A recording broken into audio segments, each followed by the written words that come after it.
ሰላም ደናችሁ ደህና ናችሁ? ዛሬ ደግሞ በጣም የሚጣፍጥ ቀላል ፓስታ በአትክልት አሰራር ይዤላችሁ መጥቻለሁ። እንደምትወዱት ተስፋ አደርጋለሁ። ወደ አሰራሩ በመጀመሪያ መጥበሻችን ላይ ዘይት እናደርጋለን። ዘይቱ ሲግል ሽንኩርት በስላይስ የተከተፈ እናደርግና ትንሽ እንጠብሰዋለን። በመቀጠል ነጭ ሽንኩርት የተፈጨና እርድ ለከለር ትንሽ እናደርግና አንድ ላይ እንጠብሰዋለን።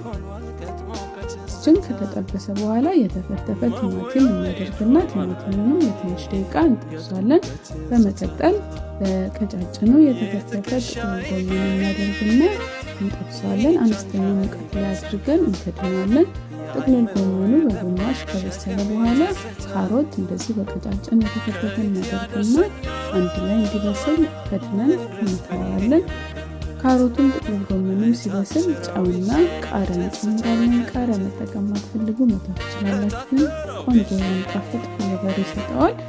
ጥቅል ጎመናችንን በዚህ መልኩ ካዘጋጀን በኋላ ፓስታ የተቀቀለ እናዘጋጅና ከዛ ጥቅል ጎመናችን ላይ አድርገን አንድ ላይ እናዋህዳለን። ያው ፓስታ በአትክልታችን እንደዚህ ቆንጆ ሆኖ ደርሶልናል። እንዳያችሁት አሰራሩ በጣም ቀላል ነው፣ በጣም ነው የሚጣፍጠው። እናንተም ቤታችሁ ሰርታችሁ ሞክሩት። ከወደዳችሁት ላይክ እንዲሁም አስተያየታችሁን ጻፉልኝ። የምሰራቸው አዳዲስ ቪዲዮዎች እንዲደርሳችሁ ከፈለጋችሁ ሂዳያስ ኪችንን ፎሎ እያደረጋችሁ በሌላ ስራ ቪዲዮ ድጋሚ እስከምንገናኝ ቻው።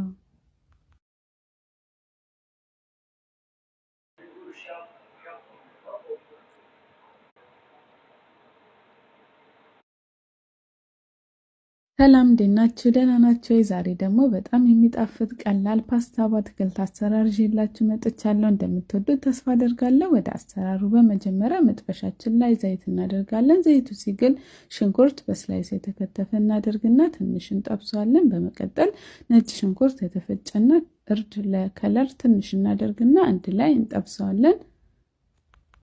ከተጠበሰ በኋላ የተከተፈ ቲማቲም እናደርግና ቲማቲሙንም ለትንሽ ደቂቃ እንጠብሰዋለን።